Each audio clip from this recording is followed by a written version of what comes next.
अस्सलाम वालेकुम नाज़रीन, मैं हूँ इकरामुल्लाह जोया और आज इस वीलॉग में पाकिस्तान और ईरान के दरमियान जो कशीदा तल्लुकात हैं उसके थोड़ा-सा बैकग्राउंड जो है वो आपके साथ मैं शेयर करूँगा कि पाकिस्तान और ईरान ताल्लुकात के जो नशेब व फ़राज़ हैं उसमें क्या था, कब क्या हुआ, उसका जो हिस्ट्री है उसकी जो दोनों ममालिक के दरमियान जो तल्लुकात थे वो कैसे थे और अब कैसे हैं और इसके ये जो कशीदगी जो बढ़ने की वजूहात क्या हैं वो आपके साथ शेयर करूँगा। कुछ मकाले जो है वो मैंने पढ़े हैं जिनका ज़िक्र जो है वो आज आपके साथ मैं शेयर करूँगा।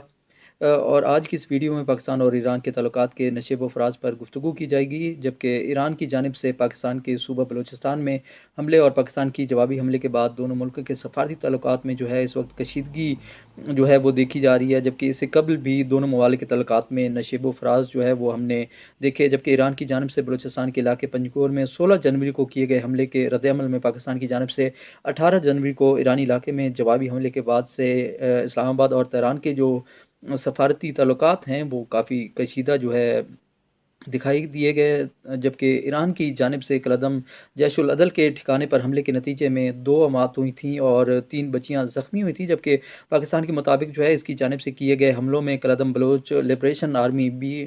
बीएलए की जानिब और बलोच लिबरेशन फ्रंट जिसको बीएलएफ कहा जाता है कि दोनों के ठिकानों को जो है वो निशाना बनाया गया था। ये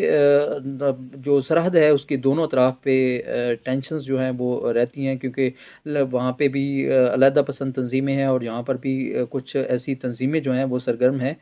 जबकि अगर मैं पाकिस्तानी वज़ारत ख़ारजा की बात करूँ तो पाकिस्तानी वज़ारत ख़ारजा ने ईरानी हमलों को अपनी फ़िज़ाई हदूद की संगीन खिलाफ वर्जी करार देते हुए कहा था कि ये मुकम्मल तौर पर नाकाबिले कबूल है और इसके संगीन नताइज सामने आ सकते हैं। ये रद्द-ए-अमल जो है वो सामने आया था, जबकि ईरान की सरकारी news agency Islamic Republic News Agency IRNA ने एक बयान में बताया था कि ईरान ने पाकिस्तानी सरहद पर पंजकोर के इलाके में जैश-उल अदल नामी एक तंज़ीम के ठिकानों पर हमला किए और ताहम खबर छपने के बाद इस वेबसाइट पर जो है वो थोड़ी देर बाद जो है वो हटा भी दिया गया था। ये एक ईरानी एजेंसी थी जिसकी जानिब से ये खबर जो है वो दी गई थी। जबकि इस हमले के रद्द-ए-अमल में पाकिस्तान ने ईरान से अपने सफ़ीर को वापस बुलवा लिया है और पाकिस्तान में तैनात ईरानी सफ़ीर जो इस वक्त तेहरान में है को पाकिस्तान आने से भी रोक दिया गया है। माज़ी में भी पाकिस्तान और ईरान के ताल्लुकात में जो नशेब व फ़राज़ थे उसमें अमेरिका, ईरान और पाकिस्तान का एक बड़ा अहम किरदार जो है वो इस रिलेशनशिप में रहा है। ईरान दुनिया में पहला मुल्क था जिसने तक़सीम-ए-हिंद के बाद पाकिस्तान को तस्लीम किया था, जबकि पाकिस्तान पहला मुल्क था जिसने 1979 के इनकलाब जो ईरान में था उसके बाद वहाँ की हुकूमत को तस्लीम किया था। Journal of south Asian studies को मैं पढ़ा था, उनके मुताबिक जो है पाकिस्तान और ईरान ने 1950 में फ्रेंडशिप ट्रीटी जो है उस पर दस्तखत भी किए थे और पाकिस्तान के पहले वज़ीर-ए-आज़म लियाकत अली खान ने 1949 में तेहरान, जबकि 1950 में पाकिस्तान बनने के बाद शाह फ़िरान ने पाकिस्तान का पहला सरकारी दौरा भी किया था। अगर मैं ईरान की बात करूँ तो ईरान में 1979 के इनकलाब से पहले माज़ी में जो है वो पाकिस्तान और ईरान के ताल्लुकात बहुत ज़्यादा दोस्ताना थे और इस्लामाबाद के इंस्टीट्यूट ऑफ स्ट्रैटेजिक स्टडीज़ में एक रिसर्चर हैं फ़ातिमा रज़ा, उनका मकाला जो है जब मैंने वो पढ़ा और उसमें वो लिखती हैं कि इस वजह से भी इनके दोनों ममालिक के दरमियान रिलेशंस जो हैं वो काफ़ी अच्छे रहे, क्योंकि उस वक़्त ईरान का अमेरिका का इत्तेहादी होना भी उसमें शामिल था और इस वजह से पाकिस्तान, ईरान और अमेरिका जो है वो एक ही पेज पर थे, तो इस वजह से जो ताल्लुकात थे दोनों ममालिक यानी ईरान और पाकिस्तान के, तो वो भी काफ़ी ज़्यादा बेहतर थे। जबकि अमेरिका की पाकिस्तान, इराक और शाम पर ईरानी हमलों की मज़म्मत जो है वो इस वक्त की गई है, जो अभी की सूरत हाल मैं आपके साथ शेयर कर रहा हूँ। जबकि ईरान के हमले पर पाकिस्तान का संगीन नताइज की जो इंतबाह है वो भी जारी की गई, जबकि चीन का अफ्रीकन से तहम्मुल का मुतालबा भी किया गया। चीन ने जो है वो अपना सालिसी किरदार अदा करने के लिए भी ऑफ़र कर दिया है। दोनों ममालिक के दरमियान जो इस वक्त कशीदा सूरत हाल जो है देखने में आ रही है, जबकि अमेरिका का इत्तेहादी होने की वजह से पाकिस्तान और ईरान के ताल्लुकात इस हद तक बेहतर थे कि इंडिया के साथ जंग में ईरान ने पाकिस्तान की हिमायत भी की थी। ये माज़ी की बात है। जबकि ये जो मकाला जिसका ज़िक्र मैंने आपके साथ किया, इसमें लिखा गया था कि 1971 में मशरक़ी पाकिस्तान की अलहदगी के बाद इस वक़्त ईरान के शाह के एक बयान के हवाला देते हुए लिखा गया है कि ईरान पाकिस्तान को मज़ीद टुकड़े होता नहीं देखना चाहता, और इंडिया को बता दिया गया था कि अगर इंडिया और पाकिस्तान की कशीदगी में मज़ीद बढ़ गई तो वो पाकिस्तान की मदद के लिए आगे बढ़ेंगे। ये ईरान की जानिब से उस वक़्त जो है वो बयानात दिए गए थे। ताहम ये ताल्लुकात जो है 1979 में इस्लामी इनकलाब के बाद इस वक्त ख़राब हो गए, जब आयतुल्ला ख़मीनी जो है उन्होंने ईरान में इस्लामी इनकलाब का ऐलान किया और मुल्क को एक मरकज़ी शिया इस्लामिक रिपब्लिक बना दिया। इसके बाद मुकाले में इस चीज़ का भी जिक्र किया गया है कि इस दौरान पाकिस्तान में इस वक्त के फ़ौजी आमिर जनरल ज़ियाउल हक ने सुन्नी इस्लाम लाने की कोशिश शुरू की, जिसके नतीजे में पाकिस्तान में 90 की दिहाई में शिया सुन्नी फसादात शुरू हुए और पाकिस्तान और ईरान के तल्लुकात शदीद तनाव का शिकार भी इस दिहाई में रहे। अफगानिस्तान में तालिबान का पहला दौर और पाकिस्तान और ईरान के जो तल्लुकात हैं, अब उसके बारे में मैं थोड़ी सी आपको बैकग्राउंड जो है वो बता देता हूँ। अफगानिस्तान में 90 की दिहाई में जब अफगान तालिबान ने हुकूमत कायम की, तो तब भी पाकिस्तान और ईरान ने दो रास्ते जो है वो इख्तियार किए। अब यहाँ पे मैंने रिसर्च की है, जिसमें रिसर्च पेपर जो मैंने पढ़ा है वो जर्नल ऑफ एशियन स्टडीज़ का है, जिसके मुताबिक सोवियत यूनियन के ख़िलाफ़ अफ़गान जहाद में ईरान और पाकिस्तान दोनों सोवियत यूनियन के मुखालिफ थे, जबकि ईरान ने शुमाली इत्तेहाद जो ज़्यादातर शिया हज़ारा आबादी है, जबकि पाकिस्तान ने मुजाहिदीन का साथ दिया। दूसरी जानिब इस्लामाबाद में इंस्टीट्यूट ऑफ स्ट्रेटेजिक स्टडीज़ हैं, उनके मुताबिक पाकिस्तान पहला मुल्क था जिसने अफ़गान तालिबान की हुकूमत तस्लीम की थी, जबकि ईरान ने अफ़गानिस्तान में मौजूद शुमाली इत्तेहाद की हिमायत का ऐलान किया था। बाद 1998 में अफ़गान सूबे मज़ार शरीफ में ईरान के सफारतकारों को मार दिया गया था, जब अफ़गान तालिबान ने काबुल के बाद मज़ार शरीफ पर कब्ज़ा भी किया था। इस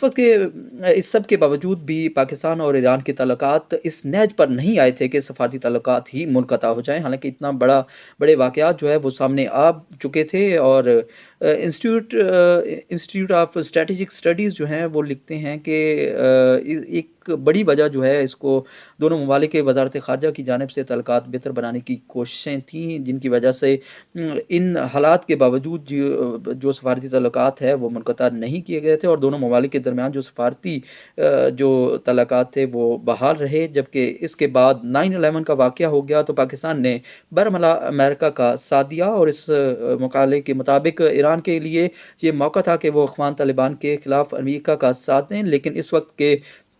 जो अमरीकी सदर जॉर्ज डब्ल्यू बुश थे, उन्होंने एक बयान में इराक, ईरान और शुमाली कोरिया को बुराइयों की जड़ करार दिया था, और यूँ ईरान और पाकिस्तान तब भी एक पेज पर नहीं आए, जबकि दूसरी जानिब अफ़गानिस्तान में ईरान की जानिब से शुमाली इत्तेहाद की हिमायत का ऐलान, जबकि पाकिस्तान और अमेरिका अफ़गान तालिबान के ख़िलाफ़ एक पेज पर थे। इस दौरान ईरान ने इंडिया के साथ बेहतर तल्लुकात इस्तवार किए, ताहम तब भी तनाव इतना नहीं बढ़ा था। और स्ट्रेटेजिक स्टडीज़ के मुताबिक जो है इस वक्त ईरान समझता था कि ईरान और इंडिया का ताल्लुक ऐसा ही है जैसे पाकिस्तान और सऊदी अरब का ताल्लुक है, और ये एक आम फहम और जो आम शहरी हैं दोनों वाले के, वो भी यही समझते थे, और उनके मुताबिक भी पाकिस्तान और सऊदी अरब का जो ताल्लुक है उसमें ईरान और इंडिया के ताल्लुक को एक जैसा ही समझा जा रहा था, और दोनों तरफ तनाव जो है उस वक्त भी थोड़ा बहुत था। लेकिन उसके बाद जो है पाकिस्तान ईरान सरहद पर जो तनाव हुआ है उसके बारे में आपको थोड़ा-सा अपडेट करता चलूँ, तो पाकिस्तान और ईरान के माबैन पाकिस्तानी सूबा बलूचिस्तान और ईरानी सूबा सिस्तान बलूचिस्तान के साथ 909 किलोमीटर पर मुहित एक लंबी सरहद है, और इस सरहद पर माज़ी में मुख्तलिफ वाक़यात सामने आए हैं। जबकि पाकिस्तान की जानिब से माज़ी में ईरान पर सरहद पार से दरअंदाज़ी का इल्ज़ाम भी लगाया जाता रहा, जबकि ईरान की जानिब से पाकिस्तान में जैश उल अदल नामी शिद्दत पसंद तंज़ीम की मौजूदगी का इल्ज़ाम लगाया जाता रहा है। दोनों ममालिक जो हैं वो एक दूसरे पर सरहद पर एक दूसरे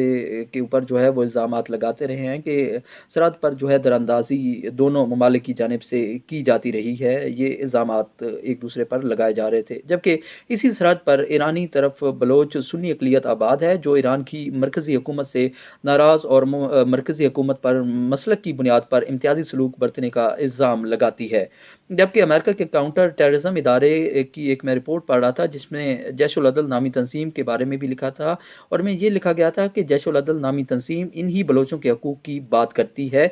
ये अमेरिका का एक काउंटर टेररिज्म इदारा है, उसकी रिपोर्ट मैं आपके साथ शेयर कर रहा हूँ। जबकि मुकाले के मुताबिक इस तंजीम ने 2018 में ईरानी बॉर्डर गार्ड्स के 12 एहलकारों को अगवा किया था और पाकिस्तानी सिक्योरिटी फोर्सेस की मदद से इन एहलकारों की बाजियाबी मुमकिन बनाई गई थी। इस तरह इस सरहद पर माजी में पाकिस्तान सिक्योरिटी फोर्सेस के जवानों को भी निशाना बनाया गया है। माजी में ताल्लुकात इस वक्त ज़्यादा तनाव का शिकार हुए थे जब इंडिया के जासूस कुलभूषण जाधव ईरान से इसी सरहद के ज़रिए पाकिस्तान के सूबा बलूचिस्तान में दाखिल हुआ और यहाँ इन्हें गिरफ्तार कर लिया गया था। ये पाकिस्तान और ईरान के दरमियान जो तनाव है उसमें बढ़ने की एक बड़ी वजह भी ये थी कि जब ये कुलभूषण का वाक़या पेश आया, जबकि माजी में पाकिस्तान ने इंसदाद दहशतगर्दी के मामलात में ईरान की मदद भी की है। जबकि एक मैं स्टडी पढ़ रहा था, वो स्टडी थी journal of south Asian studies, जिसके मुताबिक पाकिस्तान ने 2007 में बलूचिस्तान के एक पहाड़ी इलाके में जंदुल्ला नामी एक तंजीम थी, उसकी जानिब से 21 ट्रक ड्राइवरों को जो है वो बाजियाब भी करवाया था। और इसी मुकाले में मजीद भी लिखा गया है, उनके मुताबिक जंदुल्ला के मरकज़ी रहनुमा अब्दुल मालिक रैगी जो है उसको 2010 में त्यारे में दुबई से किर्गिस्तान जाते हुए गिरफ्तार भी किया गया था और बाद में मार भी दिया गया था, जिसके हवाले से ईरान में इस वक्त के पाकिस्तानी सफ़ीर ने बताया था कि पाकिस्तान की मदद के बगैर ये कार्रवाई और ये जो गिरफ्तारी थी जंदुल्ला की वो मुमकिन नहीं थी। इस मकाले में मजीद लिखा गया है कि इस वक्त जंदुल्ला के सरबराह के भाई अब्दुल हामिद रैगी को भी पाकिस्तान ने गिरफ्तार करके ईरान के हवाले किया था। ये तमाम तर इसका जो कशीदगी का बैकग्राउंड है जो मैंने आपके साथ शेयर किया। आपको मेरा वीलॉग कैसा लगा है? अगर कहीं पे आप इस्लाह करना चाहें, अगर मैं फैक्ट्स जो है वो आपके साथ सही से शेयर नहीं कर पाया तो ज़रूर अपने कमेंट्स में मुझे आगाह कीजिएगा। अल्लाह ने के बाद।